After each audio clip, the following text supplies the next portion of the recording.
هلوعا إذا مسه الشر جزوعا وإذا مسه الخير منوعا إلا المصلين الذين هم على صلاتهم دائمون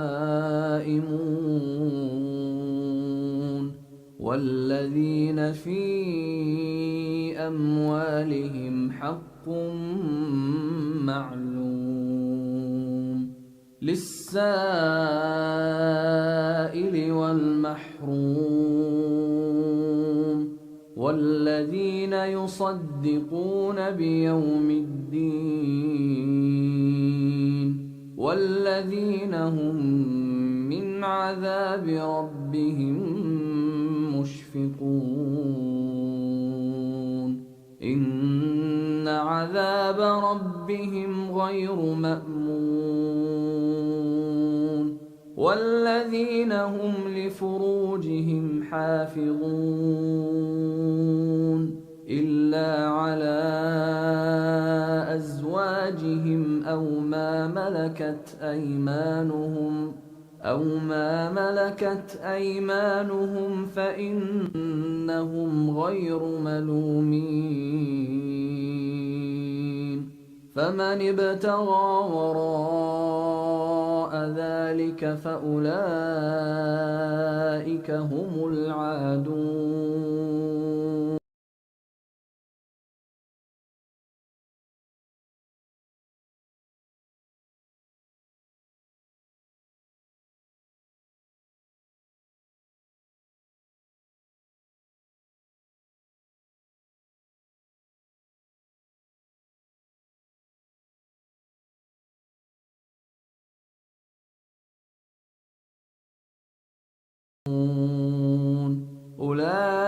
أولئك في جنات مكرمون فما للذين كفروا قبلك مهطعين عن اليمين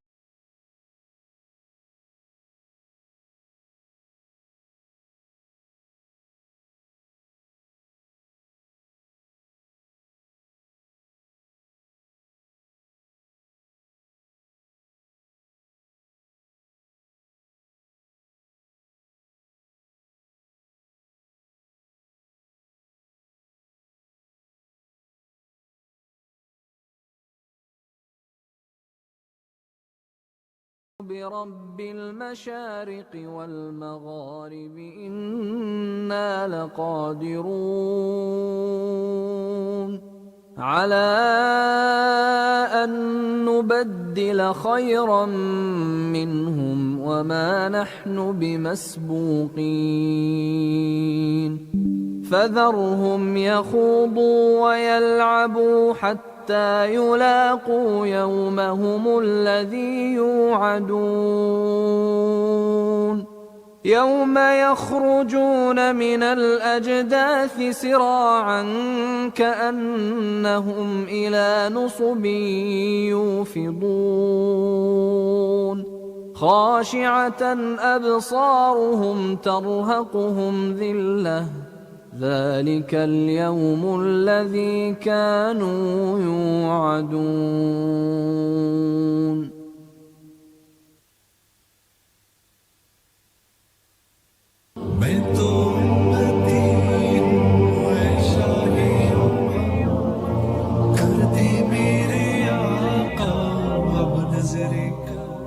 بسم الله الرحمن الرحيم عم يتساءلون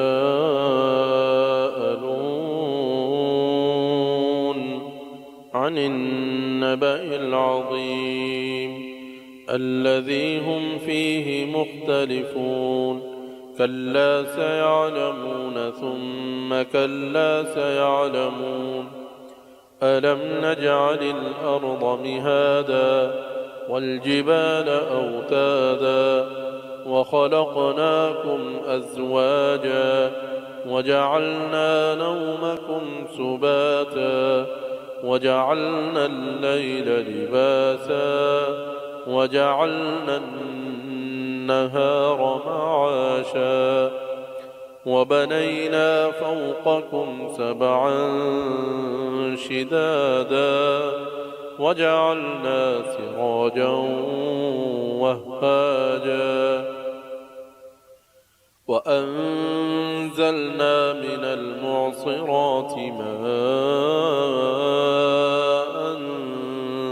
ثجاجا لنخرج به حبا ونباتا وجنات ألفافا إن يوم الفصل كان ميقاتا يوم ينفخ في الصور فتأتون أفواجا وفتحت السماء فكانت أبوابا وسيرت الجبال فكانت سرابا إن جهنم كانت مرصادا للطاغين مآبا لابثين فيها أحقابا لا يذوقون فيها بردا ولا شرابا لا يذوقون فيها بردا ولا شرابا إلا حميما وغساقا جزاء وفاقا إنهم كانوا لا يرجون حسابا وكذبوا بآياتنا كذابا وكل شيء أحصيناه كتابا فذوقوا فلن نزيدكم إلا عذابا. Ya, sebelum dimulai, softnya di PC yang depan terlebih dahulu, agak merapat biar teman-teman yang datang belakangan bisa mendapatkan tempat. Maju loh mas, paling dekat sini loh. Terus maju sampai sini, nggak apa-apa. Ini nanti banyak sampai sana.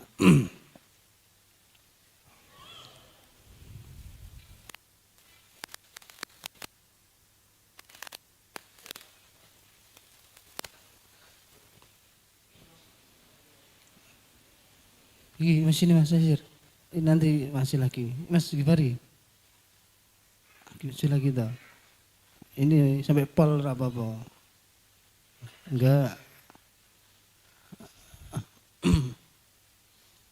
Monggo Pak Khair pergi. Kena kipas.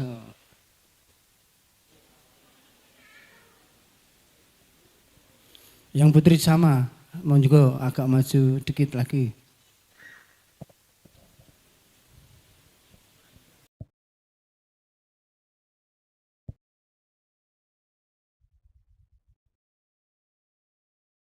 Pak Iwan, maju lagi.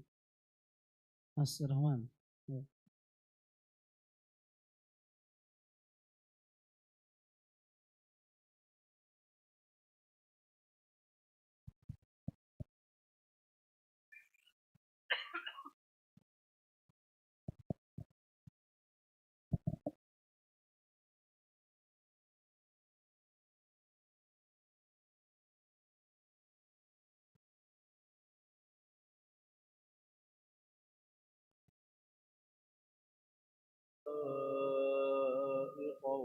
وأعنابا وكواعب أترابا وكأسا دهاقا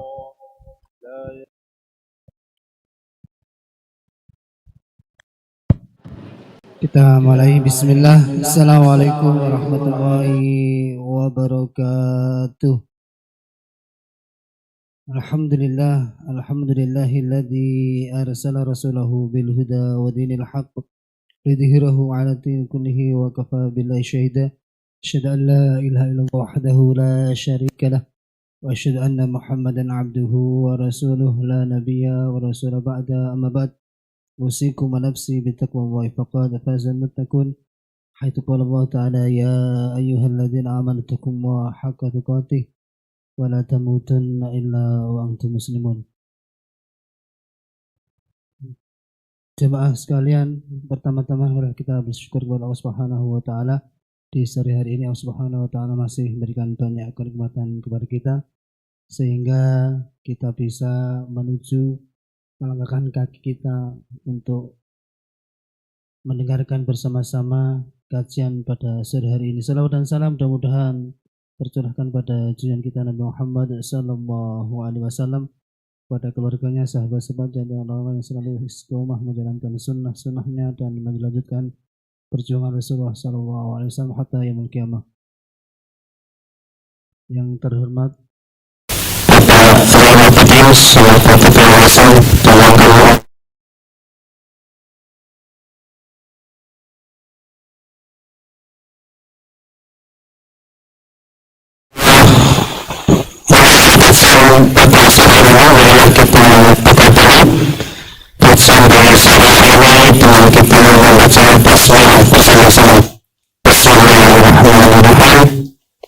yang kedua adalah kajian yang sore hari ini yang selalu membahas antara sakinah, mawaddah dan rahmah.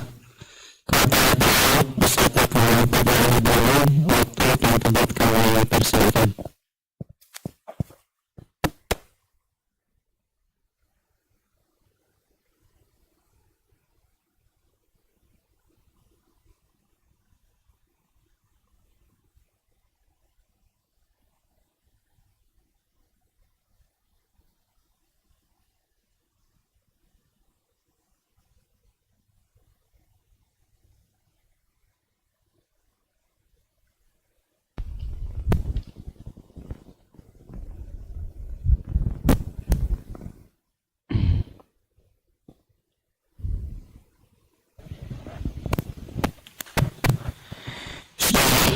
Assalamualaikum warahmatullahi wabarakatuh.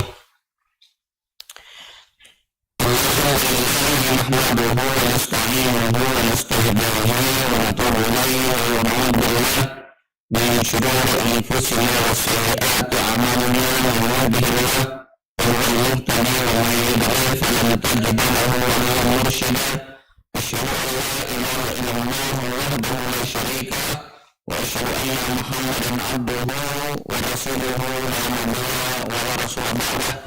Allahumma shalli ala Muhammadin wa ala ali Muhammad kama shallaita ala Ibrahim wa ala ali Ibrahim innaka Hamidum Majid. Wa ba'du. Usikum wa ila nafsi bi taqwallah wa qad fazal mu'minun wal muttaqin. Berdoa kepada semua salawat berahmat dan rahmat Allah Subhanahu wa taala. Alhamdulillah, bersyukur kita kepada Allah yang telah memberikan nikmat dan karunia kepada kita, nikmat iman Islam, nikmat sehat, nikmat amal dan salat.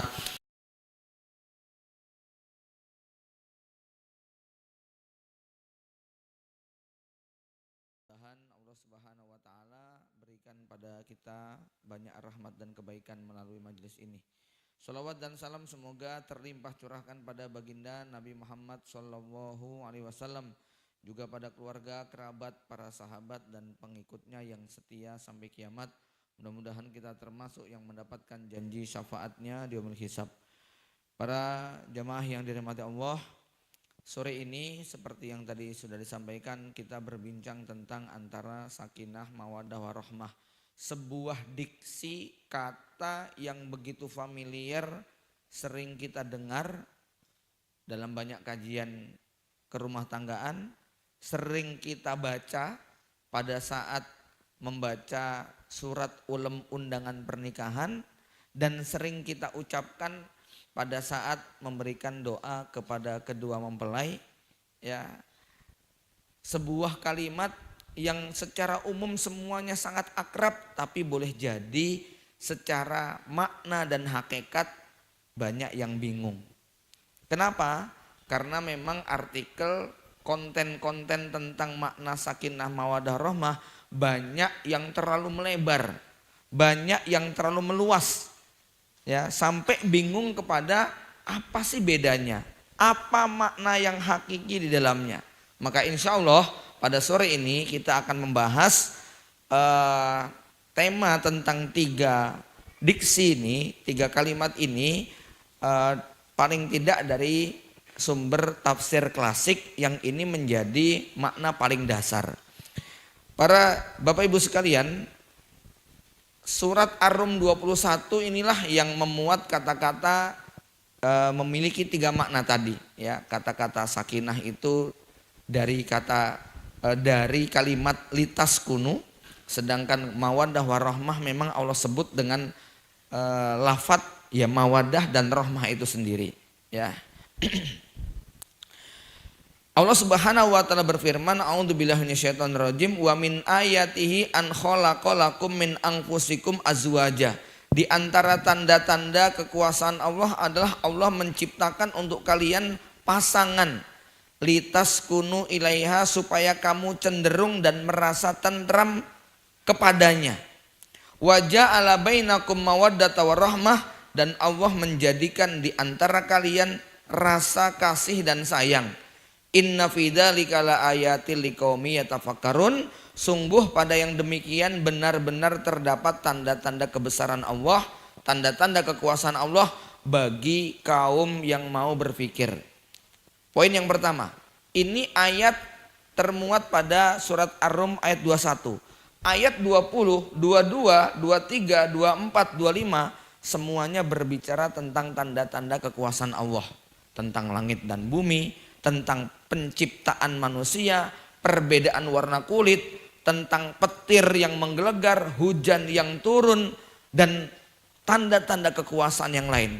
Seakan-akan ada isyarat betapa agungnya ketika keluarga atau rumah tangga kita dimasukkan dalam tanda-tanda kekuasaan Allah, sejajar dengan penciptaan langit bumi, perpindahan siang dan malam, peredaran siang dan malam, dan tanda-tanda yang lain. Ya, tapi yang menarik adalah bahwa Allah tutup dengan kalimat inna fi dzalika laayatil liqaumi yatafakkarun. Itu hanya berlaku bagi yang mau mikir. Berarti kalau yang nggak mikir gimana Pak? Dia nggak akan mampu menyaksikan. Dia nggak akan mampu melihat. Kemampuan berpikirnya pun sangat ditentukan. Ada quotes yang lagi populer.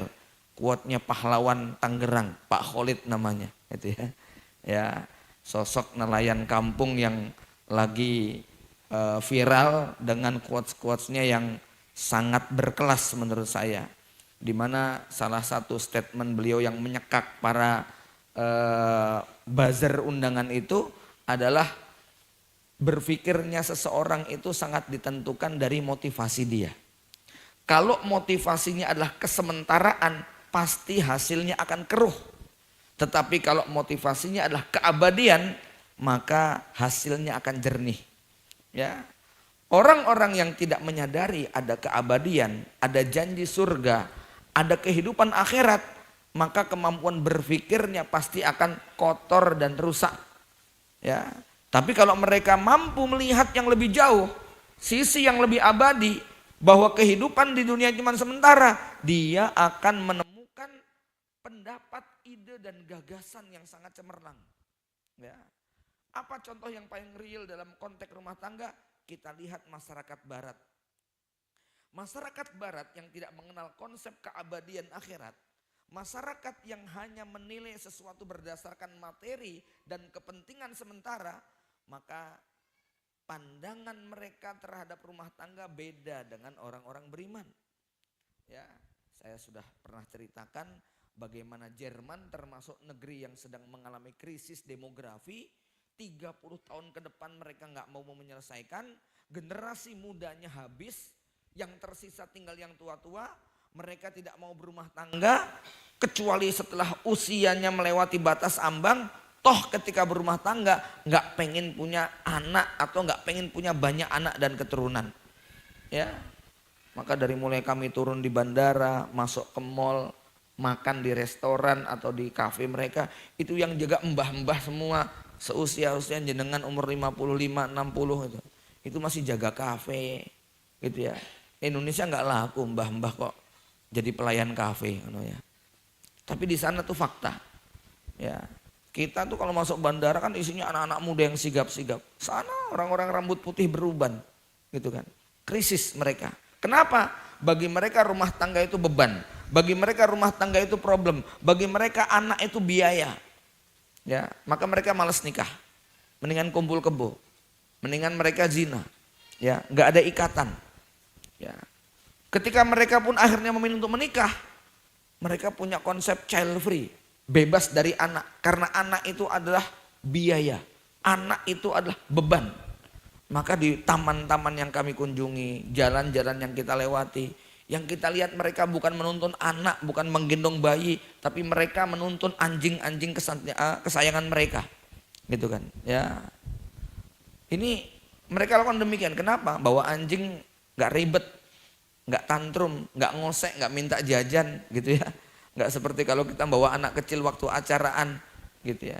Karena mereka pandangannya hanya berhenti di situ. Sementara kita orang beriman, oh dapat janji yang istimewa. Menghadapi ujian rumah tangga, ya Rasul mengatakan satu suap yang kamu berikan kepada istri kamu itu namanya sedekah. 1 dinar yang kamu kasihkan kepada istri dan anakmu itu lebih utama daripada fisabilillah. Serius loh Pak ya.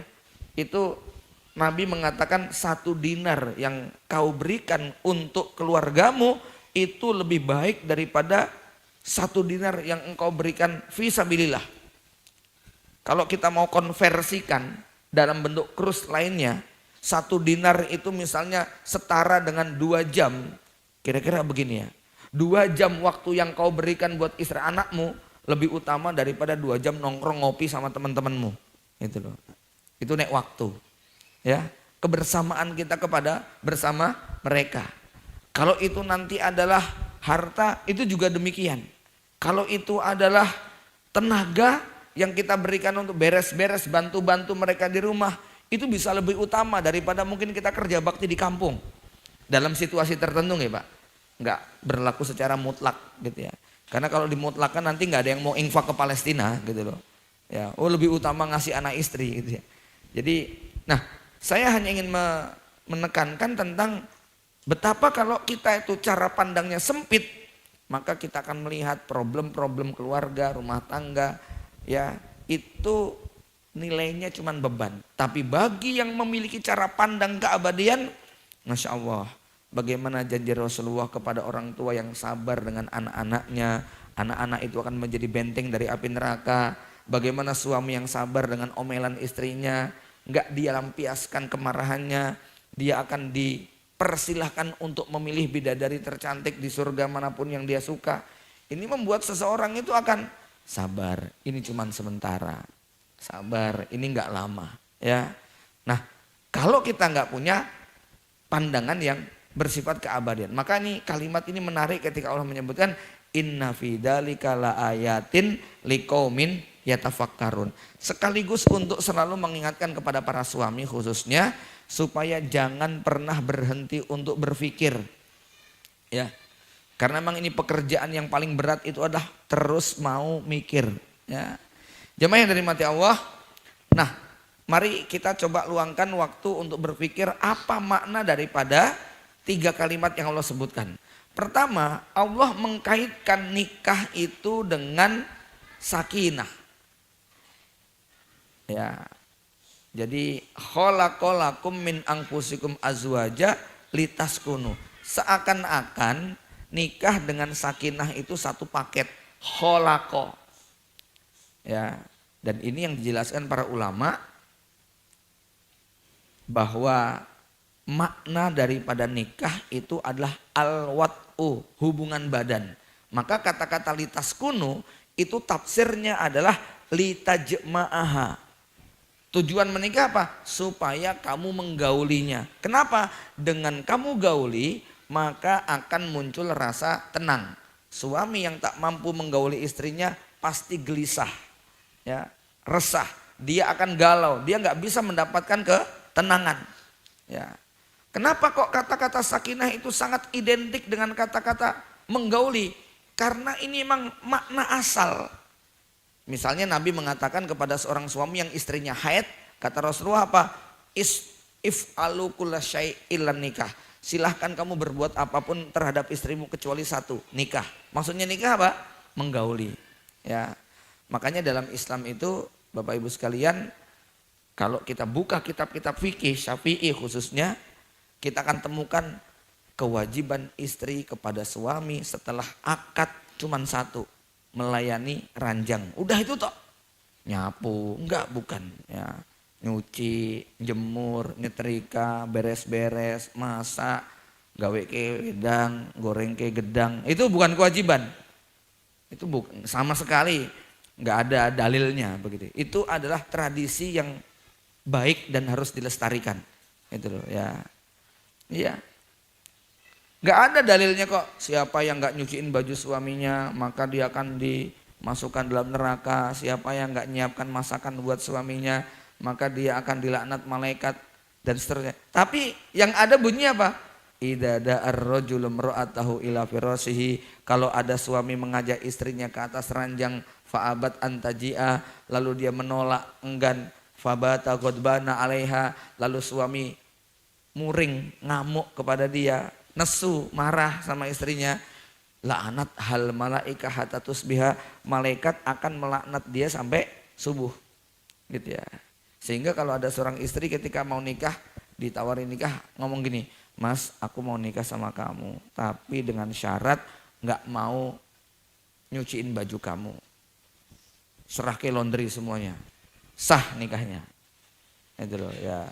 Mas, aku mau nikah sama kamu, tapi aku nggak mau masak, nggak mau beres-beres, masak pokoknya tuku GoFood, beres-beres undang pembantu, itu sah.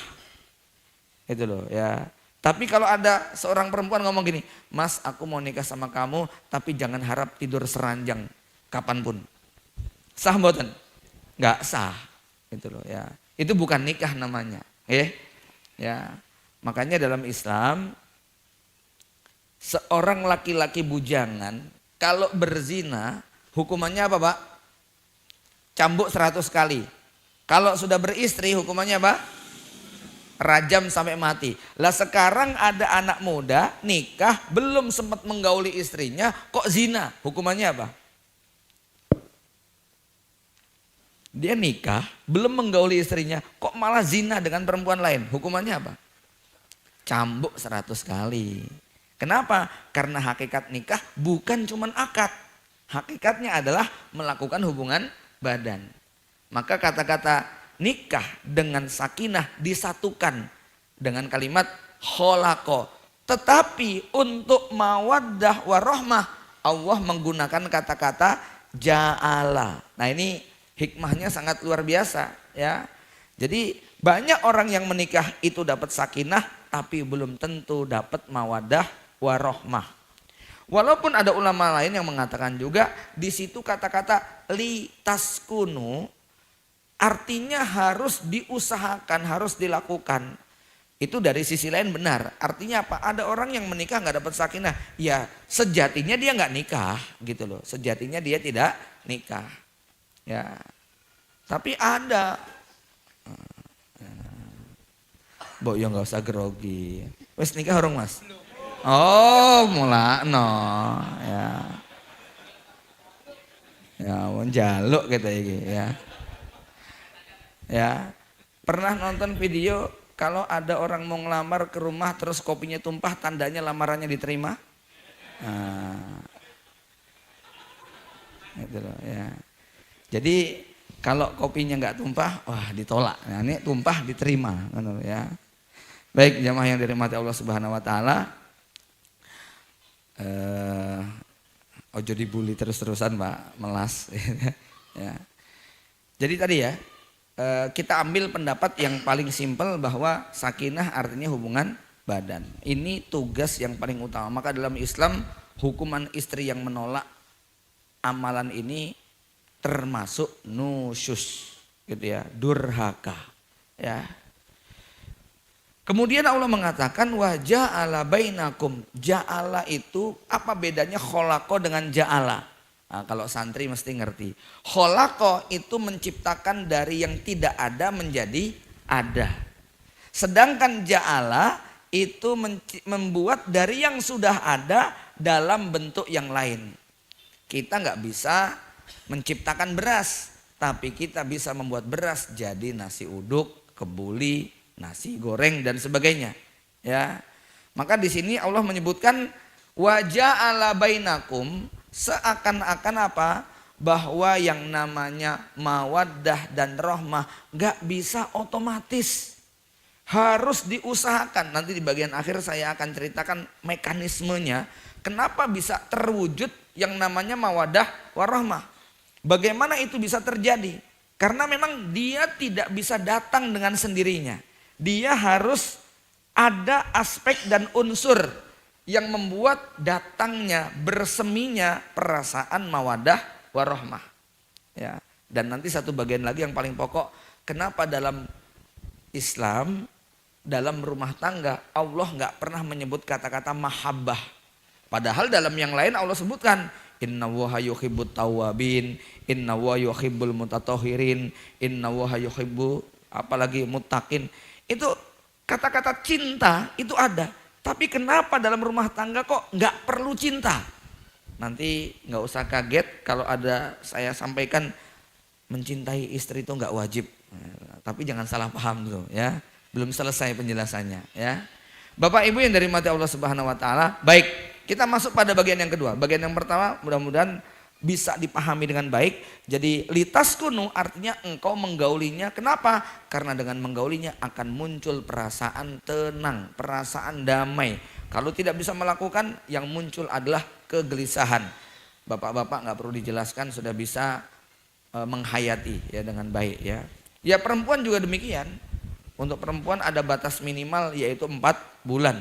Kalau sampai 4 bulan istri didiamkan, dia punya hak untuk menggugat cerai kepada suaminya. Kalau sampai seorang istri itu suaminya sakit sampai disfungsi, maka kalau terjadinya di malam pertama, istri boleh minta cerai saat itu juga.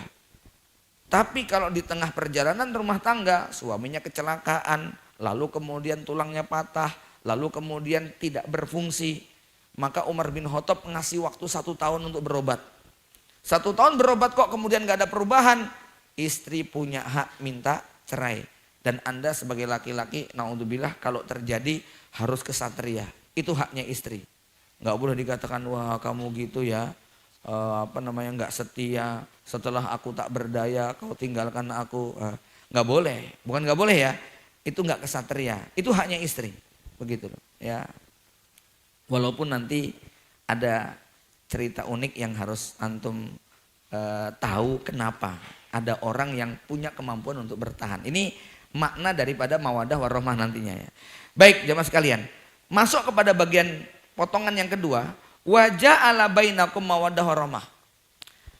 Ada beberapa episode kajian kita yang sudah menyinggung tentang makna mawaddah warahmah.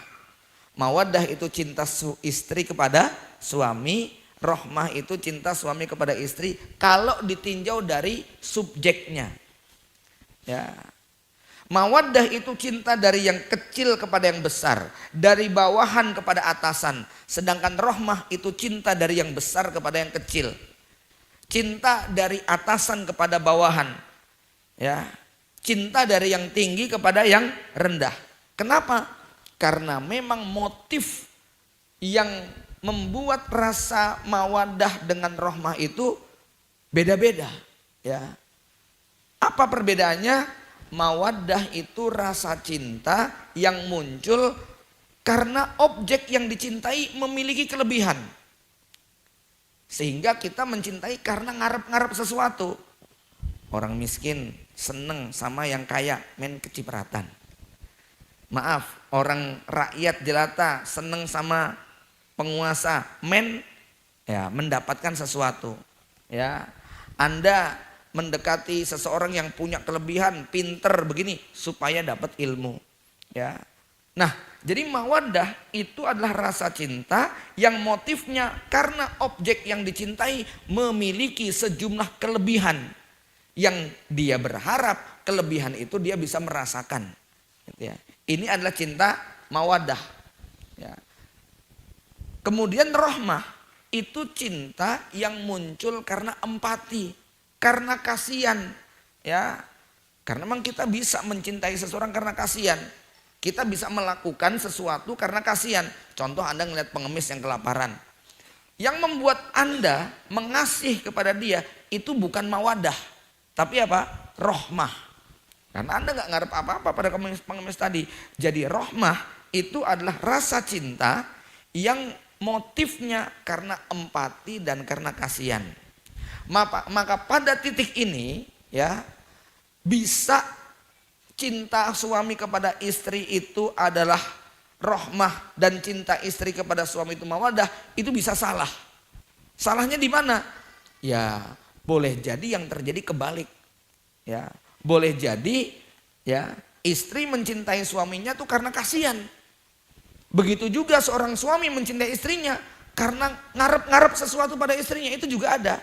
Namun secara umum yang harus terjadi adalah hal yang wajar kalau istri mencintai suaminya karena ngarep-ngarep sesuatu.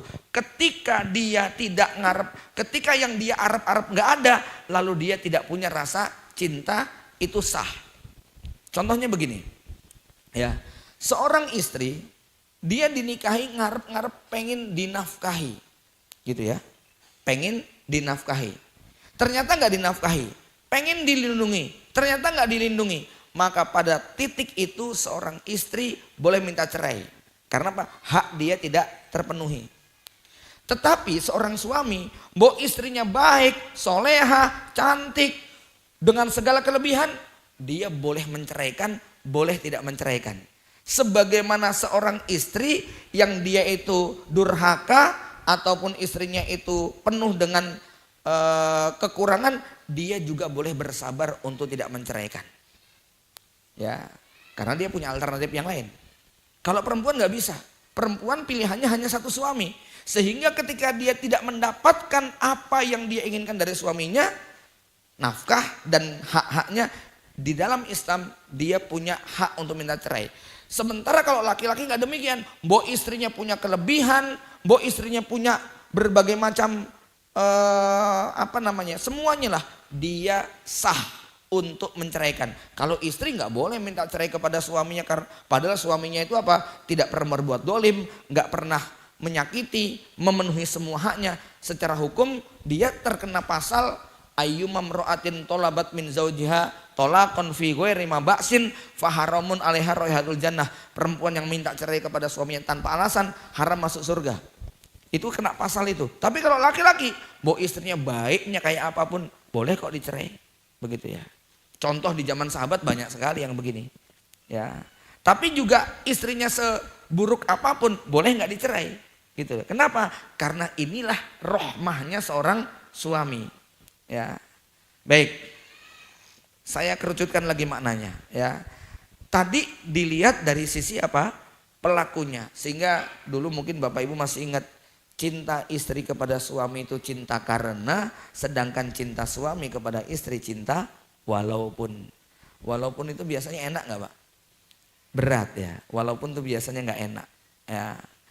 Makanya kalau ada seorang ibu ditanya sama anaknya, bunda kok mau sama ayah itu kenapa toh? Nanti yang disebut kelebihan-kelebihannya. Ayahmu itu londo, wis pinter, soleh, ganteng, sabar, setia, sayang, saldo selalu ada. Itu nanti yang disebutkan adalah kelebihan-kelebihan. Tapi kalau seorang suami, bapak kok masih bertahan, kenapa? Ibumu itu walaupun galak, walaupun judes, walaupun, nah, tapi gitu ya. Itu yang biasanya ini cinta muncul karena apa? Rohmah, kasihan. Tetapi jamaah yang dirahmati Allah, penjelasan yang lebih lengkap lagi, sebagian ulama mengatakan waja'ala bainakum. Artinya apa? Bukan dari istri kepada suami atau dari suami kepada istri, tapi keduanya bisa memiliki mawadah dan rahmah. Ini yang saya diprotes sama seorang ibu-ibu, Ustadz, justru cinta saya kepada suami saya itu yang rahmah. Begitu loh, cinta walaupun gitu kan ya. Jadi aku kasihan tuh ya, aku nek njaluk cerai bisa, tapi gue sing ngopeni sapa? Nah itu ya, itu namanya cinta rahmah gitu Pak ya. Nah Bapak Ibu sekalian, inilah pendapat yang kemudian lebih menggabungkan semuanya. Apa itu? Ya. Kenapa Allah menyebutkan ja'ala bainakum mawaddah? Kok mawaddah duluan baru kemudian rahmah? Karena mayoritas kita ketika menikah motifnya pasti mawaddah. Gak ada satupun kita nikah karena motifnya rahmah, itu gak ada. Ya, ada seorang tukang ruqyah yang kasihan ngeliat pasiennya. Iya, kasihannya itu 10%, cantiknya 90%. Mana loh ya? Itu kan ya. Kemudian dinikahi, gitu kan? Artinya apa? Motif mawaddah itu pasti mendominasi. Ibu-ibu ketika ditanya, apa alasannya kok mau dengan bapak? Ya, saya lihat dulu orangnya itu walaupun UMR tapi pekerja keras, gitu kan ya. Orangnya itu sportif, dia tanggung jawab, dia kasih sayang, dia lemah lembut, dia perhatian. Pasti yang disebut adalah kelebihan-kelebihan. Saya lihat orangnya tuh keker, semangat, kerja keras, nah misalnya begitu. Itu kelebihan. Ya, ya ganteng biasa, tapi dia akan menyebutkan berbagai macam kelebihan. Begitu juga Anda laki-laki, pasti ketika menikah motifnya itu mawaddah. Ya, kenapa mau sama dia? Ya orangnya keibuan, kayaknya cocok deh buat ibu anak-anak saya, gitu ya. Kok mau sama Utadah ini? Ya saya lihat dia kok seneng perhatian sama anak-anak, mudah-mudahan besok dia perhatian sama anak-anak saya. Dia orangnya cantik, dia orangnya begini. Mesti motif kita menikah karena mawaddah. Nggak ada orang nikah karena rahmah, itu jarang sekali. Kamu kenapa nikah sama dia? Ya karena dia jelek, hitam, pesek, pendek, keriting, gitu ya. Nggak ada, gitu loh ya. Kenapa kamu nikah sama mau? Ya saya lihat dia tuh orangnya pemalas, jorok, jarang mandi, gitu kan ya. Nggak bertanggung jawab, sering KDRT, omongannya ketus. Nggak mungkin ada orang nikah karena itu. Walaupun faktanya setelah menikah muncul nggak sifat-sifat itu semua? Muncul. Disitulah cinta rahmah bermain. Suami kita yang dulu gagah, kuat, perkasa, setelah 10 tahun, 20 tahun akhirnya lemah. Sakit-sakitan. Yang dulunya ganteng mulai pudar ketampanannya. Ya. Maka pada saat itu cinta yang bersemi adalah cinta rahmah. Ben elek-elek ya bojoku. Nah itu cinta apa? Rahmah. Ya. Suami kita dulu bekerja di sebuah perusahaan, gajinya 15 juta. Sekarang di PHK. Akhirnya pengangguran, stroke malah.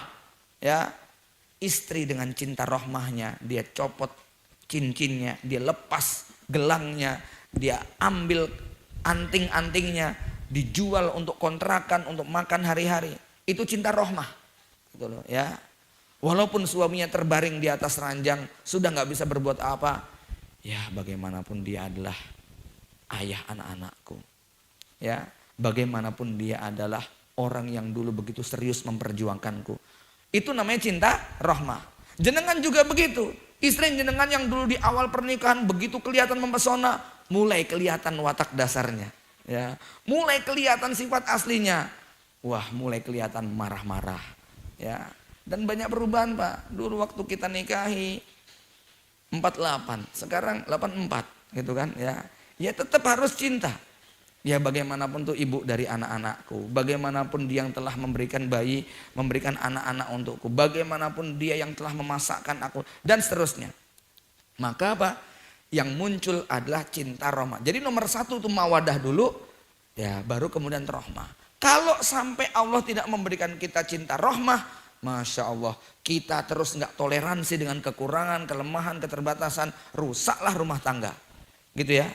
Maka kalau sudah perjalanan rumah tangga 5 tahun, 10 tahun, itu yang harus besar apa? Rahmahnya. Ya, mawadahnya mungkin sudah mulai menipis karena tadi pasangan kita tua, keriput, beruban, lemah dan sebagainya, gitu ya.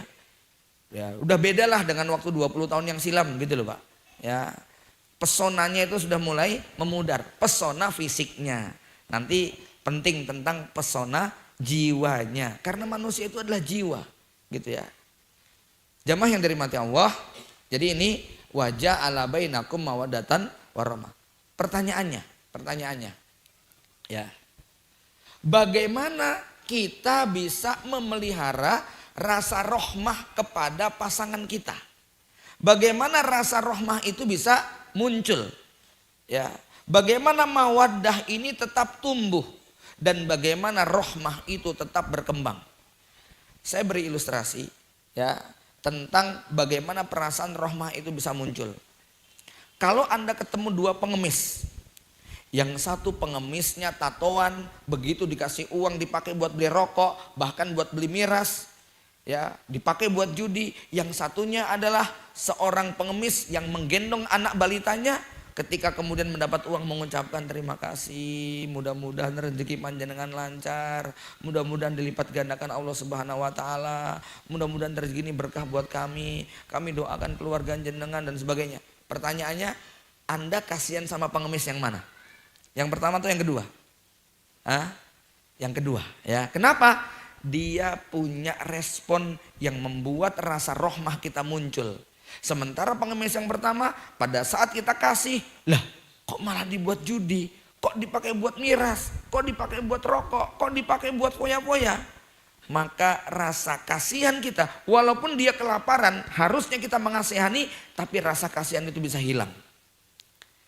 Jamaah sekalian, pertanyaannya, bisa nggak seorang istri melihat suaminya sudah lemah, tua, tak berdaya, nggak bisa apa-apa, muncul rasa rahmanya? Bisa, kalau punya jejak rekam yang positif sepanjang waktu bersama dia.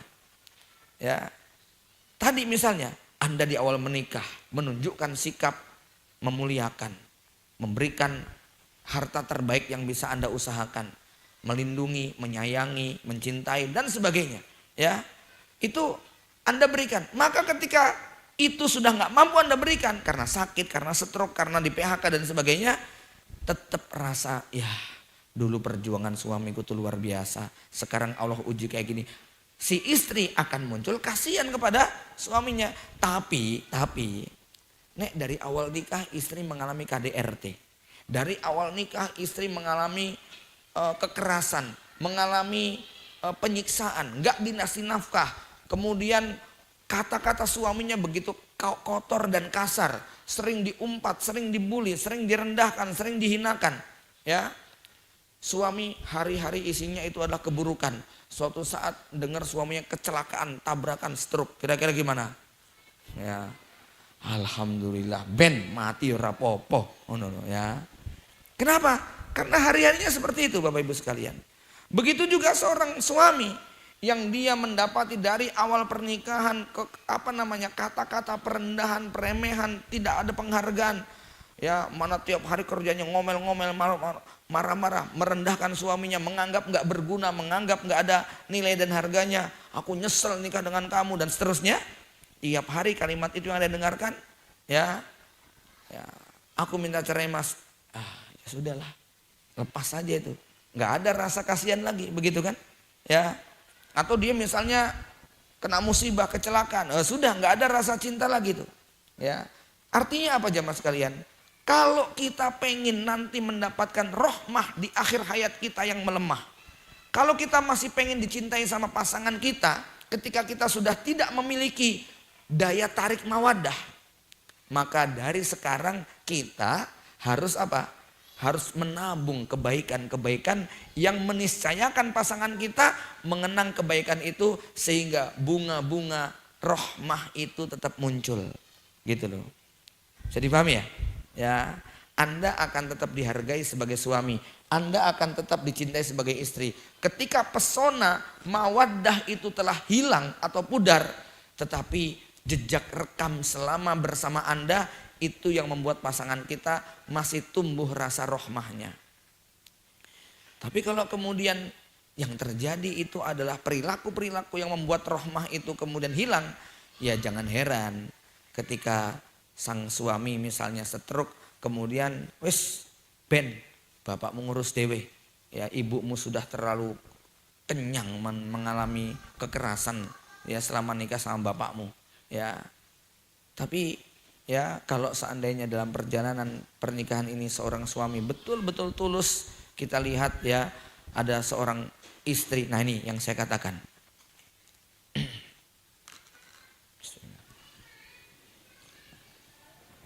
Bapak Ibu sekalian, ini sudah masyhur. kisah perjalanan hidup beliau ada buku khususnya. Salah seorang santri kami yang luar biasa. Ya. 3 tahun pertama setelah menikah, tentu ini merupakan masa-masa bahagia ya. Pasangan baru, pengantin baru 3 tahun menikah. Belum dikasih keturunan. Allah uji sang suami dengan musibah. Kecelakaan tunggal diboncengi yang membuat tulang punggungnya patah. Ya, sarafnya putus. Sehingga dari perut ke bawah tidak berfungsi. BAB BAK harus dengan alat bantu. Jangan tanya tentang masalah kewajiban sebagai suami secara biologis. Jelas itu tidak mungkin. 1 tahun berobat nggak ada perubahan. 2 tahun di terapi nggak ada perubahan. Sampai akhirnya kemudian dia pasrah menerima ketentuan Allah dengan penuh keridoan. Tapi kita sebagai ikhwan, sebagai saudara mengkhawatirkan pasangannya. Seberapa kuat sang istri untuk bertahan dengan suami yang sudah semacam itu. Ya, ikhwan-ikhwan ada yang datang kemudian memberi nasihat. Anda harus berani untuk memberikan pilihan kepada istri. Kenapa? Ini setannya besar.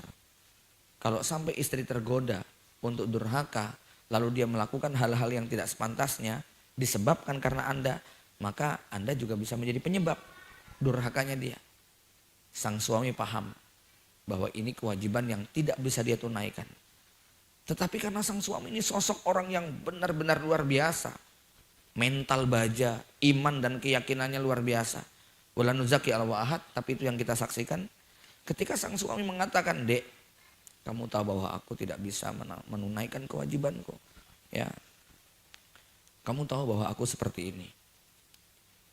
Aku tidak keberatan, aku ikhlas kalau kamu pengen lepas." Kira-kira gitu bahasanya, ya. Kamu punya hak untuk terpenuhi hak kamu yang tidak bisa aku tunaikan. Insya Allah aku bisa hidup sendiri.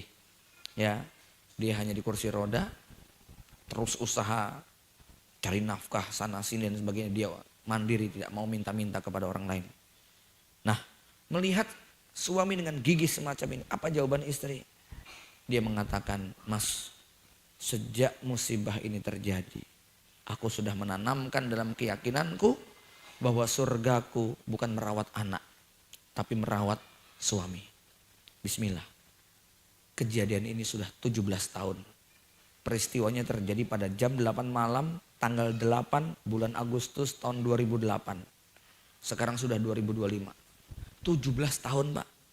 Sang istri sabar menemani suami yang hanya bisa di atas ranjang atau di kursi roda. Ya, ini kalau tidak punya jejak rekam yang luar biasa, siapa yang kuat dan tahan? Bahkan ada ikhwan yang mengatakan, ini kalau bukan beliau sudah pengen bunuh diri aja rasanya. Kenapa? Merasa jadi nggak berguna. Tapi beliau Masya Allah masih nulis, masih ngisi kajian, masih mimpin majalah, masih mencari nafkah untuk kebutuhan istrinya. Begitu ya, masih bisa infak, masih bisa Masya Allah. Acara touring di jalan itu Pak sampai Cilacap bersama istrinya yang dia yang boncengin. Ini ketegaran seorang laki-laki yang berlimpah ya. Walaupun di balik keterbatasan dia mampu memunculkan rasa rohmah begitu pada pasangannya. Ya, kenapa? Karena memang tadi hari-harinya dihiasi dengan kekuatan cinta, ya, kekuatan mawaddah di awalnya yang dia pelihara. Jamaah sekalian, kemudian bagaimana mawaddah ini masih tetap tumbuh? Ya, tadi mawaddah apa, Pak? Cinta yang muncul karena apa? Mengharap-harap sesuatu. Nah, Bapak Ibu sekalian, ya, Anda tetap harus memiliki mawaddah kepada istri. Istri harus tetap memiliki mawaddah kepada suami, ya.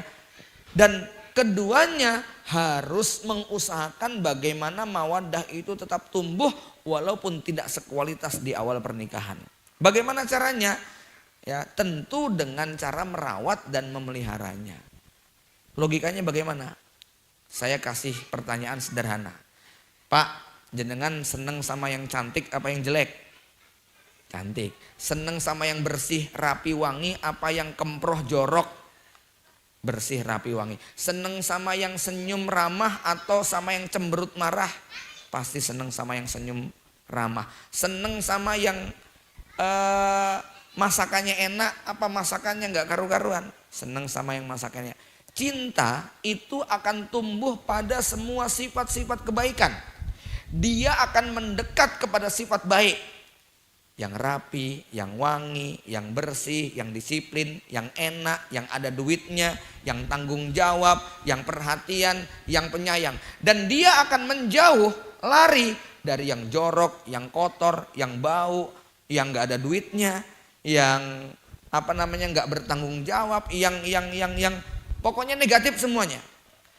Nah, disinilah ya nantinya kalau ini tidak dipelihara, cinta mawaddah itu akan pudar.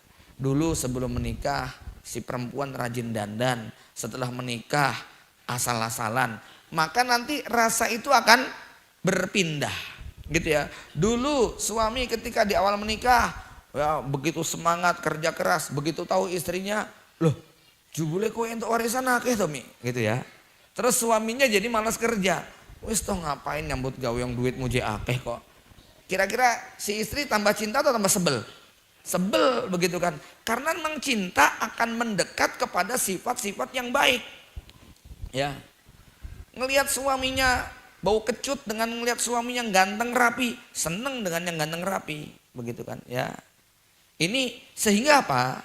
Untuk merawat mawaddah itu, maka kita harus memiliki atau melakukan hal-hal yang membuat mawaddah tadi tumbuh macam itu ya. Bisa dipahami di sini ya. Jadi ini perbedaan antara mawaddah rahmah. Dan disitulah Allah mengatakan waja'ala, menjadikan. Ini rahasianya ada pada kata-kata waja'ala. Menjadikan itu enggak instan, ada prosesnya. Yang namanya beras tuh nggak bisa dipentelengi langsung jadi nasi goreng, itu nggak bisa. Harus dimasak, harus di ini. Begitu juga mawaddah dan rahmah. Dia nggak bisa muncul dengan tiba-tiba. Dia harus ada prosesnya, ada perilaku, ada sesuatu yang harus dikerjakan supaya rasa mawaddah dan rahmah itu tetap tumbuh dan berkembang. Kalau kita meninggalkan perilaku ataupun perbuatan-perbuatan yang tadi, ya boleh jadi rasa mawaddah dan rahmah tadi tidak akan tumbuh. Ini ya. Kemudian terakhir, kenapa kok tidak ada kata-kata mahabbah? Kenapa kok tidak ada kata-kata cinta? Ya, apakah dalam rumah tangga itu nggak perlu cinta? Saya katakan mencintai pasangan itu tidak wajib. Yang wajib adalah mengasihi dan menyayangi. Kenapa? Karena mahabbah, cinta, syai'un la yumlak, sesuatu yang gak bisa dikendalikan, sesuatu yang gak bisa dimiliki, sesuatu yang tidak bisa kita kontrol. Dia Allah yang nitipkan, gak bisa kita paksakan. Ya, maaf ibu-ibu, bapak-bapak, mungkin kalimatnya agak gimana. Pak, kalau di dalam hati jenengan ada perasaan cinta pada seseorang yang bukan istri Anda, dosa gak? Dosa gak? Nggak dosa. Yang penting nggak diungkapkan, yang penting nggak diceritakan, yang penting tidak diekspresikan. Tapi kalau sampai, Dek, aku kok kelingan mantanku terus ya Dek, itu baru dosa. Loh, ya, gitu ya. Kenapa? Karena cinta itu sayun la yumlak, nggak bisa kita kendalikan. Anda nggak punya rasa cinta kepada istri Anda, nggak apa-apa. Yang penting tiap hari bilang I love you sayang, I love you sayang. Di sininya nggak ada tuh nggak apa-apa. Dan istri nggak penting kan ininya, yang penting mulutnya. Mana loh ya? Loh kan dia nggak tahu isi hati kita, ya toh? Ya. Lah kalau Anda kemudian mengungkapkan aku tuh benci sama kamu, aku tuh nggak cinta, itu baru dosa. Kenapa? Anda tidak mengasihi dan tidak menyayangi, begitu loh. Ya. Siapa yang bisa mengetahui isi hati orang lain? Suami nggak bisa mengetahui hati istrinya, istri nggak bisa mengetahui hati suaminya. Yang kita bisa kendalikan adalah apa yang kita ucapkan dan apa yang kita lakukan. Itu dalam kendali kita. Ya, Anda nggak mencintai istri, tapi tiap pagi dikecup keningnya, dipeluk dia, selipin duit di kantongnya, gitu kan ya. Membisikkan di telinga I love you 10 kali, pagi, sore 10 kali. Itu udah lebih dari cukup, walaupun di sininya nggak ada, gitu loh, ya. Ya. Tapi kalau kemudian Anda ungkapkan, itu baru jadi dosa. Misalnya ketemu mantan, SD, SMP, terus ngechat, gimana kabarmu? Aku masih seperti yang dulu. Wah, itu jadi dosa, begitu loh ya. Tapi kalau disimpan aja, nggak dosa, begitu kan ya. Yang penting tidak diucapkan, tidak diungkapkan, tidak diekspresikan, nggak dibuat status, nggak ada yang tahu, gitu kan ya. Cuman dipendam dalam hati. Bahkan sampai ada ulama yang mengatakan kalau ada orang yang memendam rasa cinta kepada seseorang yang tidak bisa dia ungkapkan, dia tahan karena takut dosa sampai meninggal dunia, itu matinya mati syahid. Itu loh ya. Mati karena bergulat dengan cintanya. Tetapi dia menahan untuk tidak sampai berbuat yang diharamkan oleh Allah Subhanahu wa taala. Karena memang berat sekali. Ini syai'un la yumlak. Sesuatu yang tidak bisa kita kendalikan. Yang bisa kita kendalikan adalah apa? Tangan kita, mulut kita, dan anggota tubuh kita. Kalau hati kita nggak bisa. Jadi begini Bapak Ibu sekalian. Cinta itu seperti benih. Anda nggak bisa milih. Allah yang kasih. Tapi yang bisa kita lakukan merawat, menjaga, dan memelihara benih tadi. Termasuk merekayasa benih. Ya. Durian ini sama durian ini gabungin kemudian nanti jadi varian baru gitu ya. Itu kita bisa. Padi ini sama padi ini, belimbing ini sama belimbing ini kita rekayasa, begitu kan ya. Itu bisa kita rekayasa. Tapi kalau benihnya nggak bisa. Kita nggak bisa menciptakan ya. Nah jamaah sekalian, pertanyaan berikutnya. Cinta penting nggak dalam rumah tangga? Penting. Tapi tidak wajib gitu loh. Artinya Anda nggak dosa kalau tidak mencintai istri Anda. Yang dosa kalau tidak mengasihi dan tidak menyayangi. Tolong kalimat saya ini ya, jangan salah paham gak ya. Wah, aku tuh nggak perlu mencintai kamu. Jangan diungkapkan, nggak boleh begitu loh. Itu pasti menyakiti namanya. Berarti tidak menyayangi dan tidak mengasihi. Kalau sampai diomongin tuh Pak. Ya, tapi kalau cuma disimpan aja gitu kan ya, nggak diungkapkan. Ya, itu nggak apa-apa. Ya, nah jamaah sekalian. Tadi saya katakan bahwa cinta itu benih. Kita nggak bisa menciptakan benih. Allah yang ngasih. Ya. Nah di sini Imam Ibnu Qayyim mengatakan nikmat yang paling besar adalah kalau kamu menikah dengan seseorang yang kamu sangat mencintai dia dan dia mencintai kamu. Ya. Kamu mencintai dia, mencintai kamu. Itu Masya Allah ya. Makanya cintanya Rasulullah kepada Khadijah gak bisa ditukar, gak bisa diganti. Walaupun datang yang lebih muda, lebih cantik, banyak jumlahnya. Ya, ada Aisyah, ada Hafsah, ada Zainab, ada Sofia, ada Ummu Salamah, ada banyak wanita-wanita. Tapi Rasul mengatakan tilka mahabbatun. Itu adalah cinta yang Allah tanamkan dalam hatiku. Cintaku kepada Khadijah, cinta yang Allah langsung yang menanamkan. Itu diluarkan dari Rasulullah. Ya. Artinya apa? Cintanya Rasul kepada Khadijah beda dengan cintanya kepada Aisyah, kepada Hafsah dan lain. Itu cintanya beda. Nah, cintanya Nabi kepada Aisyah beda dengan kepada Hafsah, lebih tinggi kepada Hafsah. Maka ketika ditanya, "Ya Rasulullah, siapakah orang yang paling kau cintai?" Ya, Aisyah. Itu Rasul mengungkapkan demikian. Maksudku yang dari laki-laki, oh kalau laki-laki bapaknya gitu ya. Rasul nggak menyebut istri-istri yang lain, ya. Jamaah yang dirahmati Allah Subhanahu wa taala. Nah, persoalannya tidak setiap kita menikah itu kemudian dengan sosok yang benar-benar kita cintai. Dan nikahnya dijodohke Pak Kiai kok. Ya. Ini sama orang tua kok. Nggak punya rasa apa-apa. Habis piye wes 30 tahun kok ada yang lamar ya. Jadi aku nggak ini, tapi daripada jomblo ya akhirnya menikah, nggak punya rasa, nggak apa-apa, nggak dosa, selama kita tetap mengasihi dan menyayangi, gitu ya. Walaupun tadi saya katakan, kata Imam Ibnu Qayyim, nikmat yang besar kalau kamu menikah dengan orang yang kamu cintai dan dia mencintai kamu, itu sangat kuat sekali, akan mengekalkan hubungan keduanya, akan merasakan kenikmatan yang sesungguhnya, gitu ya. Nah jamaah sekalian, namun yang lebih penting adalah bukan tentang benihnya apa. Tapi yang paling penting adalah bagaimana cara merawat dan memeliharanya. Maaf Bapak Ibu sekalian, tadi saya kasih sebuah gambaran. Mungkin cinta kita dengan istri kita itu ya benihnya tuh biasa. Benih itu macam-macam ya. Saya pernah ngasih contoh benih yang kualitas mungkin benih durian montong begitulah ya. Itu super best seller, sangat mahal harganya. Yang murah itu ya benih jagung, sekilo dapat 20.000 banyak isinya.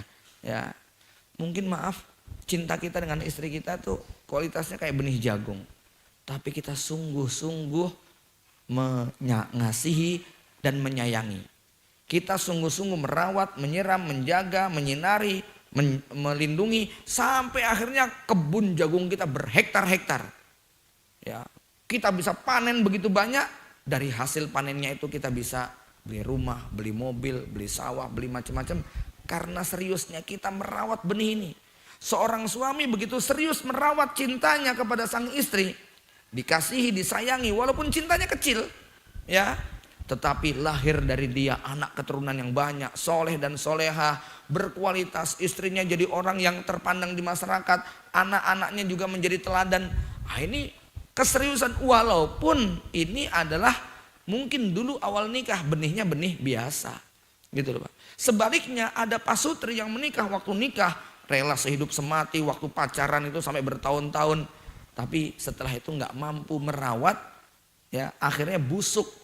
Muncul KDRT, muncul kekerasan, muncul kebencian dan sebagainya. Ya. Nah, jamaah yang dari mati Allah, maka yang paling penting tadi apa? Merawat dan memelihara.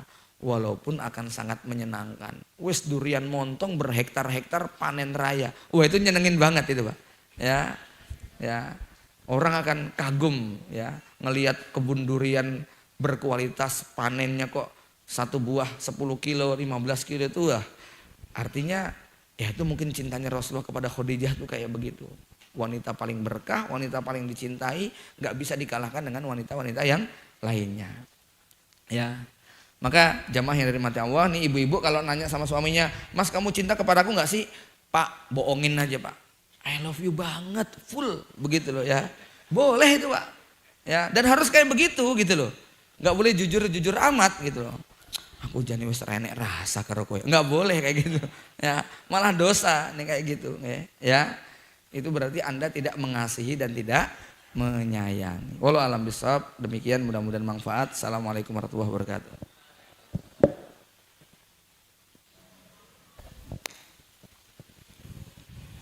Ya, itu tadi penjelasan beliau Ustadz kita. Barangkali dari penjelasan tadi ada yang mau ditanyakan? Kalau dari bapak-bapak, ibu-ibu, kalau nggak ada ini ada 2 pertanyaan Ustadz lewat WA. Ustadz bertanya, adakah patokan suami untuk memberi nafkah kepada istri? 1, 2, bila ada suami yang tidak memberi nafkah lahir kepada istri, apakah istri masih wajib melayani suami? Ya, pertama batasan nafkah itu tidak ada. Yang ada adalah membuat istri tidak lapar, tidak telanjang, dan tidak kepanasan dan kedinginan ketika hujan atau terik. Artinya nafkah lahir itu kan sandang, pangan, papan. Harus memberikan tempat tinggal yang membuat istri aman. Ya, tidak was-was, tidak ketakutan. Harus memberi pakaian yang membuat istri itu tertutup auratnya, ya, dan pantas dilihat oleh manusia, dan harus memberi makan dan minuman yang membuat dia cukup dan tidak kelaparan. Untuk rumah tidak ada kewajiban membelikan, ya, mau itu kontrakan, mau itu tumpangan, mau itu adalah kos-kosan atau apapun, ya, tidak ada. Tapi kalau pakaian dan makanan harus milik suami. Nggak boleh kemudian nih dek tak pinjemin dulu baju tetangga, jangan gitu loh ya. Harus beli, harus jadi milik gitu loh. Tapi kalau rumah, para ulama membolehkan, tidak wajib suami itu membangunkan rumah buat istrinya. Yang penting menyediakan. Tapi kalau makanan nggak boleh, makanan dan minum itu harus milik. Oh, belinya ngutang, ya nggak apa-apa, tapi udah milik begitu loh. Walaupun itu ngutang tapi sudah milik, gitu kan ya. Ini kalau makanan dan minuman, ya. Kemudian jadi kaedahnya apa? Dalam Quran disebutkan liyung fikzu saatin min saatih. Kalau suaminya mampu mbok yo ngasih yang cukup. Wa man qudira alaihi rizquhu, siapa yang suaminya itu sempit ya, fal yunfik mimma atahullah, tetap memberi nafkah sesuai kemampuannya. La yukallifu nafsan illa ma ataha, Allah tidak akan membebani seseorang kecuali apa yang mampu dia lakukan. Ini ya, nafkah seperti itu. Kecuali di awal pernikahan seorang suami menerima akad dan persyaratan tentang nafkah. Mas, aku mau nikah sama kamu, uang belanjanya 5 juta sebulan. Siap, pokoknya tak jatah 5 juta. Lah kok besoknya cuma 500 ribu, nolnya hilang 1. Gitu ya. Maka istri boleh minta cerai. Kenapa? Menyelisihi kesepakatan. Tapi kalau ketika nikah nggak ada syarat ketentuan, kok suami cuma ngasih 500 ribu sebulan, gitu kan ya, maka istri nggak boleh minta cerai kecuali sampai pada level madorot. Istri sudah sekarat karena udah nggak ada yang bisa dimakan. Nah itu istri boleh minta cerai kepada suaminya. Yang kedua, ketika seorang suami tidak memberikan nafkah kepada istri, apakah istri wajib melayani suaminya? Tidak wajib. Kenapa? Li'annan nafaqah muqabilul istimta. Nafkah itu sebetulnya timbal balik daripada hubungan badan. Ketika suami sudah memberikan kewajibannya, istri wajib memberikan hak suaminya. Gitu kan ya. Tapi ini kan hukum fikih ya Pak ya. Hukum fikih itu harus dimasak, harus diolah. Kenapa? Tidak setiap hukum fikih itu lalu prakteknya kayak begitu tuh ya enggak gitu loh ya. Harus dilihat situasi, kondisi, harus dilihat keadaan lebih detail lagi masing-masing ini kasusnya gimana tuh, duduk perkaranya kok kayak begini. Ya itu menjadi luas cakupannya ya, tidak kemudian berhenti ini hukum fikihnya kayak begini. Tidak, karena kita ini hidup nggak cukup dengan hukum. Ada rasa, ada ada sisi keyakinan dan lain sebagainya, yang itu tidak boleh berhenti pada aspek hukum saja. Ada norma, ada moral, ada adat istiadat semacam itu. Wallahu a'lam bishawab. Ya. Ya. Pertanyaan kedua, panjang banget ya Ustaz. Ustaz mau bertanya. Mau tanya, menggauli istri adalah bagian terkecil dalam mewujudkan keluarga sakinah, mawadah dan rahmah. Oleh karenanya para suami di samping bekerja keras dalam mencari rezeki, berbuat baik kepada keluarganya, tetap mengusahakan badan tetap bugar dengan olahraga. Bagaimana Ustadz seperti olahraga sunnah, berenang, memanah dan berkuda, apakah setiap muslim harus mengusahakan untuk tetap aktif berolahraga sunnah untuk mewujudkan keluarga sakinah, mawadah, warahmah?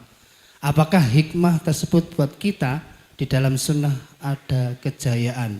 Apa benar dengan olahraga sunnah tersebut bisa bugar, semangat dan LLN? Yo takok karo sing wis nglakoni gitu ya. Ya udah jelas itu gitu kan ya. Itu ya ini babnya bukan kapasitas saya untuk mendetailkan renang, memanah, berkuda ya. Jadi begini Bapak Ibu sekalian. Level sehat itu ada 4. Nomor 1 sehat, nomor 2 bugar, nomor 3 kuat, nomor 4 perkasa. Ngono ya. Batas minimal itu apa? Sehat, gitu kan ya. Yo sehatnya wong 60 tahun yo kayak ngene tat. Ya memang beda, gitu kan ya. Tapi memang jamaah yang dirahmati Allah, ini maaf ya, saya mungkin nggak expert ya, tidak menjadi role model dalam konteks ini, karena kalau saya bilang ya saya batasan minimal sehat lah, nek sampai kuat dan perkasa kayaknya jauh begitu kan ya, nggak apa-apa lah ya, yang penting apa? Sehat. Maka memang ada yang harus diperhatikan, ini kesedihan kita kepada cerita kawan-kawan kita yang di usia masih 40 tahun sudah gagal ginjal, umur 40 tahun sudah cuci darah, umur 35 tahun sudah kolesterol akut, umur sekian, karena memang tidak menjaga ya pola makan, pola istirahat, pola olahraga. Maka kalau Rasul itu kemudian menyarankan memanah, berkuda dan berenang, itu memang 3 jenis olahraga yang mengaktifkan semuanya dan betul ada pengaruhnya ya. Tetapi nanti kadar masing-masing orang juga beda-beda. Lo enek yang ketakutan ngelihat kuda, yo jangan dipaksakan gitu kan ya. mendekat sekali, kesepak yuk kapok gitu kan ya. Ya sudah, cari alternatif yang lain gitu kan. Memang ada pahalanya, tapi bukan berarti kemudian kalau nggak melakukan lalu dosa, bukan. Itu keutamaan ya, bukan kemudian menjadi rukun dan syarat, bukan. Tapi itu memang terbukti. Buktinya apa? Rasulullah di umur 60 tahun masih kuat jalan kaki ya puluhan ratusan kilometer begitu kan. Ya, lah kita berusia 20 kilo opnam sepekan. Kan ya. Ini kan berarti level kesehatannya parah sekali gitu loh ya. Dan maaf Bapak Ibu, Bapak-bapak khususnya ya, kita kalau tidak bugar, tidak sehat, memang yang kasihan pasangan kita begitu loh ya. Maka kalau saya ngikuti konten-konten kesehatan, terutama begini ya, ini saya simpel aja. Salah satu olahraga yang paling pokok bagi laki-laki kalau sudah bersuami, gitu kan, itu adalah bagaimana dia punya batas kemampuan minimal untuk memenuhi kewajiban kepada istri, gitu loh, ya. Olahraga jalan kaki, senam kegel, melenturkan otot. Kalau sudah macam kayak kita tuh Pak, sing penting otot masih lentur. Jenengan tua keriput itu nggak masalah, jenengan tua beruban putih nggak masalah, tapi nek dengkulnya ya nggak bisa gerak, itu masalah besar gitu loh ya. Jadi nggak usah risau dengan rambut putih beruban, nggak usah gelisah dengan kulit yang keriput, risau kalau kemudian persendian kita tuh bermasalah semuanya, benar Pak? Ya, istri nggak protes kalau rambut kita putih, istri nggak terlalu sedih kalau kulit kita keriput. Tapi kalau persendian gue jalan sudah dituntun gitu ya, jalan kaki sebentar sudah kemudian boyoknya langsung kambuh kumat. Wah ini ngefek nggak begitu? Ngefek sekali. Rambut Anda putih, kulit Anda keriput, nggak ada efeknya dengan tugas kewajiban sebagai suami. Tapi kalau urusan persendian, urusan tulang belakang, urusan lutut, urusan itu bermasalah, wah itu berat sekali. Maka ini agak melebar sedikit ya, tentang masalah terapi. Kenapa di antara sekian terapi itu satu kalimat yang membuat saya lebih perhatian dan respect tentang masalah merawat tulang belakang, tulang punggung. Ada 3 alasan. Pertama, dari tulang punggung itulah ya Allah mengambil anak cucu keturunan Adam sebagai sumpah. Dalam hadis Bukhari disebutkan ketika Allah menciptakan Nabi Adam, Allah mengusap punggungnya Nabi Adam. Diusap punggungnya Nabi Adam, setelah itu keluarlah miliaran anak cucunya seperti mutiara-mutiara. Gitu kan ya. Itu anak cucunya keluar dari punggungnya Nabi Adam. Ya. Dan ketika kita di dalam rahim ibu kita, Allah mengatakan apa? Wa id akhadallahu mim bani Adam mim baini zuhurihim. Punggung itu tempat kita disumpah, dibaiat sama Allah untuk menyembahnya. Ini yang pertama. Kenapa punggung itu penting? Yang kedua, punggung itu tempat proses penciptaan manusia. Mim bainis sulbi wat taroib, tulang sulbi. Itu proses penciptaan manusia. Yang ketiga, secara medis sudah terbukti, tulang punggung itu pusat dari miliaran saraf yang ada di tubuh kita. Makanya kudu hati-hati. Makanya ada istilah, wah tulang punggungku udah patah. Ya sudah, beneran itu. Nek tulang punggung sampai patah itu ya berat sekali. Ya, dan laki-laki itu tulang punggung. Begitu loh ya. Bukan tulang tulung. Ya, ya. Itu ya. Dia dan istri itu tulang rusuk. Jangan dipaksa menjadi tulang punggung. Gitu kan, tulang punggung itu untuk memikul beban-beban berat, sementara tulang rusuk untuk merawat yang lembut-lembut, begitu ya. Jantung, hati, ginjal itu kan di tulang rusuk semuanya, ya. Jadi kalau pertanyaannya apakah iya, jelas ada sunnahnya, ada kebenarannya, ada pengaruhnya, ada manfaatnya, gitu ya. Wallahu a'lam bishawab. Masih lama ini maghribnya. Enggak apa-apa, biar puas jamaahnya Ustaz ya. Ada lagi yang mau tanyakan? Oh itu ada langsung. Nah ini aja masih ada 2 di sini pertanyaan Ustaz.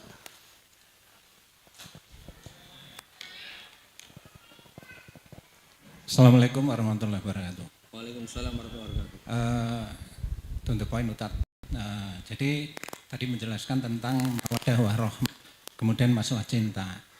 Kemudian tadi diceritakan kualitas cinta Rasulullah kepada Siti Khadijah kemudian kepada Ibunda Aisyah itu kan beda-beda Ya. sama dengan istrinya yang lain. Artinya pertanyaan pertama kan dari mawaddah warahmah ini apa bisa nggak memunculkan cinta, pertanyaan pertama itu. Kemudian apakah dengan mawaddah warahmah yang diberikan Allah ini Allah akan memberikan rasa cinta. Jadi mungkin itu aja Ustaz. Ya, baik. Assalamualaikum warahmatullahi wabarakatuh. Jemaah sekalian, tadi saya katakan cinta itu apa? Benih. Nah, jenis benih itu kita tidak tahu yang Allah titipkan pada kita seperti apa. Cuman ketika kita merawatnya, kemudian memeliharanya, melakukan rekayasa, benih yang tadinya busuk, yang tadinya hampir mati, yang nggak berkualitas, bisa menjadi bibit yang sangat mahal. Gitu loh Pak. Artinya apa? Ketika kita merawat dengan sangat serius, tadi saya bilang, ya, Anda mungkin awal pernikahan benihnya benih jagung, tapi karena dipelihara dengan baik, begitu kan, ya, akhirnya bisa ribuan hektar kebun jagung yang Anda punya. Itu lebih mahal daripada kebun durian yang cuma 2 batang, gitu loh Pak. Ya, bisa dipahami nggih? Ya. Jadi, maka tadi saya bilang nggak perlu risau dengan kualitas cinta kita kepada jenis cinta kita kepada pasangan kita. Yang risau adalah apakah kualitasnya kita rawat dan kita jaga, gitu loh. Karena memang kata Hasan Al-Basri kan begini, ketika ditanya kepada siapa anak putriku akan aku nikahkan, apa kata Hasan Al-Basri? Nikahkan dengan orang soleh. Sebab orang soleh itu kalau mencintai dia akan memuliakan, kalau tidak mencintai tidak akan mendolimi. Apa makna daripada qaul Imam Hasan Al-Basri ini? Cinta tidak bisa dipaksa, pertama, ya. Tetapi pilihannya 2. Kalau pas punya rasa cinta, betul-betul memuliakan. Pada saat rasa cintanya itu hilang, maka tidak akan berbuat dolim. Artinya apa? Anda sebagai suami, rasa cintanya nggak ada, nafkah tetap jalan, hubungan badan tetap dilakukan, senyum tetap dilakukan, ya, dandan di depan istri tetap dikerjakan. Itu namanya tidak mendolimi. Tapi Anda nggak punya rasa cinta, terus diem aja, cemberut terus, nafkah nggak dikasih, itu dolim namanya, gitu ya. Ini menjelaskan juga bahwa cinta itu naik turun di luar kendali kita. Yang bisa kita kendalikan adalah apa? Memuliakan dan tidak sering waktu kemudian turun, begitu kan? Ya banyak faktor ya turun itu ya.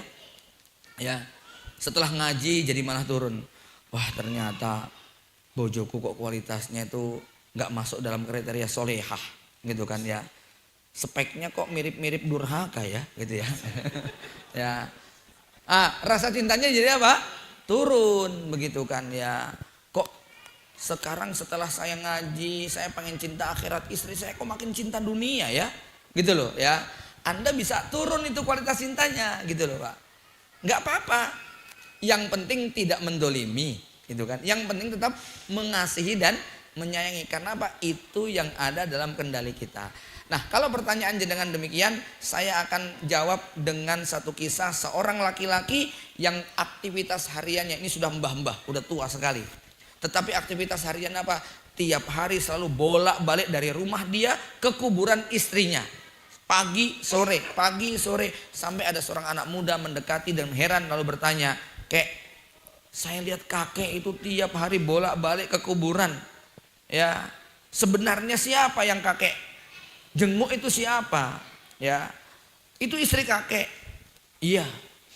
Kemudian si kakek ini mengatakan, "Fi hadhid dunya Khadijatani." Di dunia ini Khadijah cuman ada 2. Khadijatu zaujatun Nabi wa Khadijatu zaujati. Dia bilang gitu ya. Khadijah istri Rasul dan Khadijah istriku. Enggak ada Khadijah yang lain. Kakek begitu sangat cinta. Iya.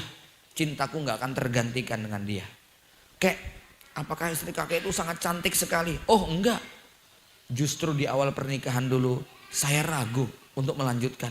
Istriku sangat jauh dari yang namanya level kecantikan. Bahkan aku hampir membatalkan.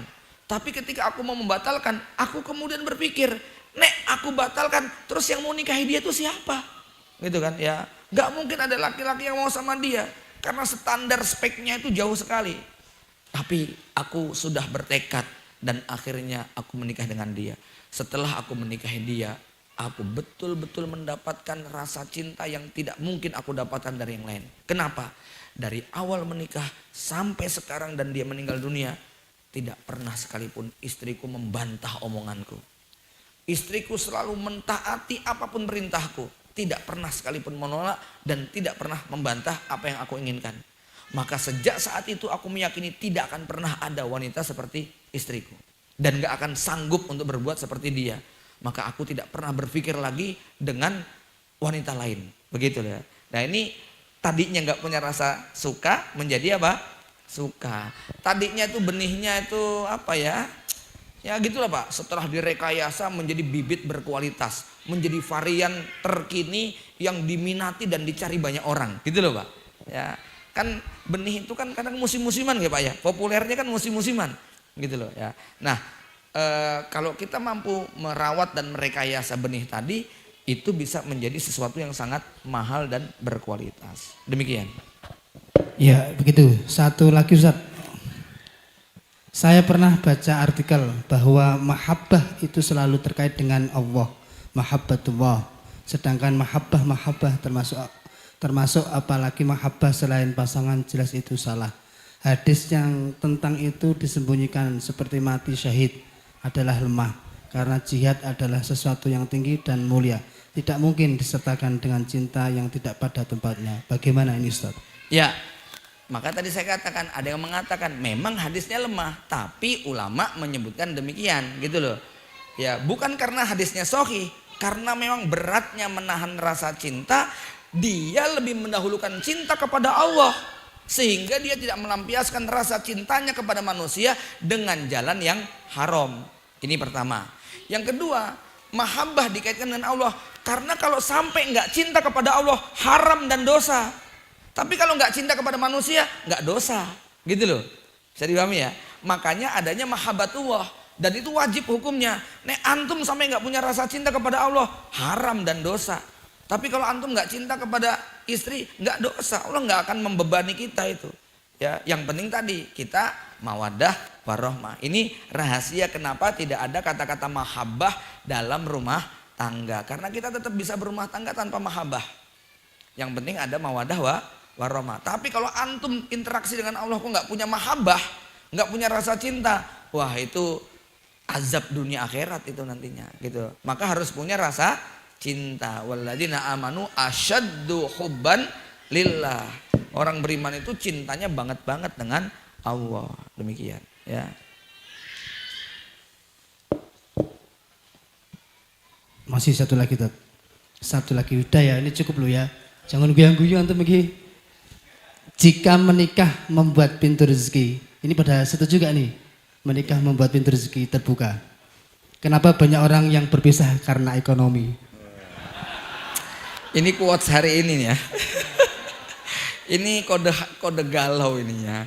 Kalau nikah itu adalah pintu rezeki, kenapa banyak yang berpisah karena ekonomi? Ya.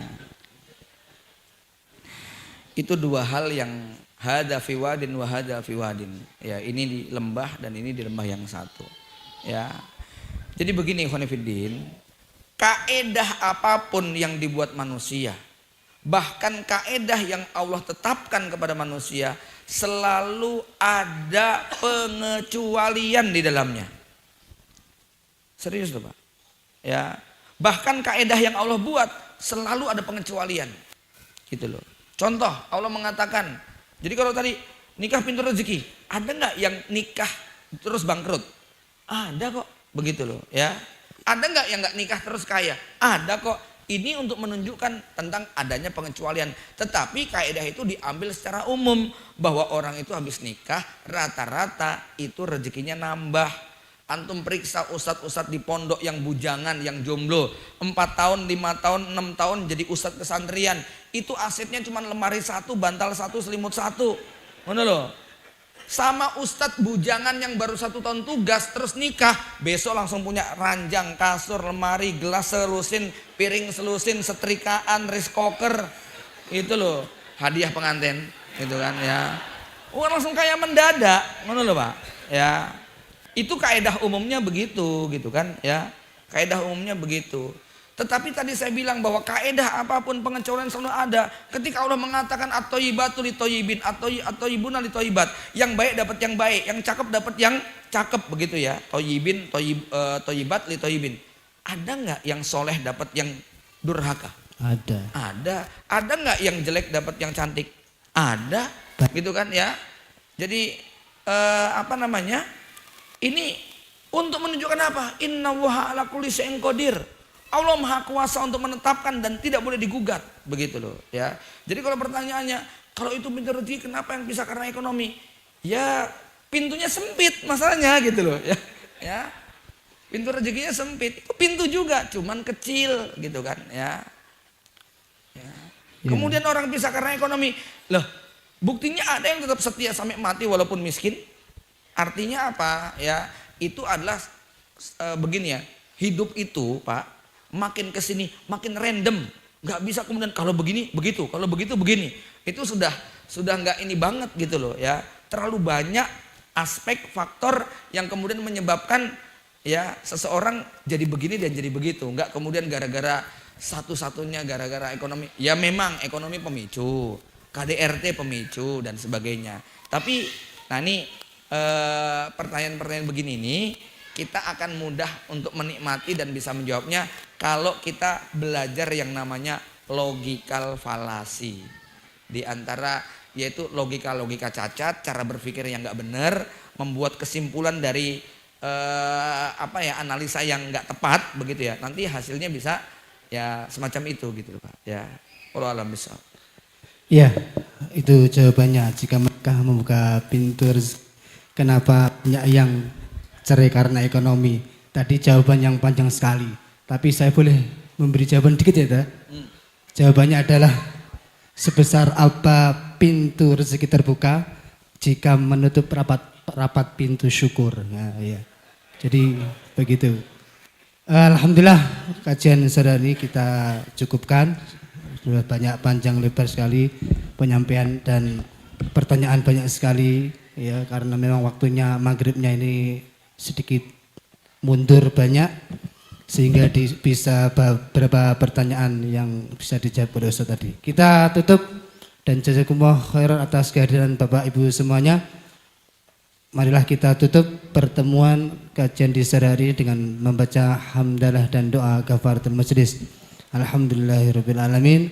Subhanaka Allahumma wa bihamdika asyhadu an la ilaha illa anta astaghfiruka wa atubu ilaik. Dari saya cukup sekian, kalau ada salahnya saya maaf yang sebesar-besarnya. Wal akhir, assalamualaikum warahmatullahi wabarakatuh.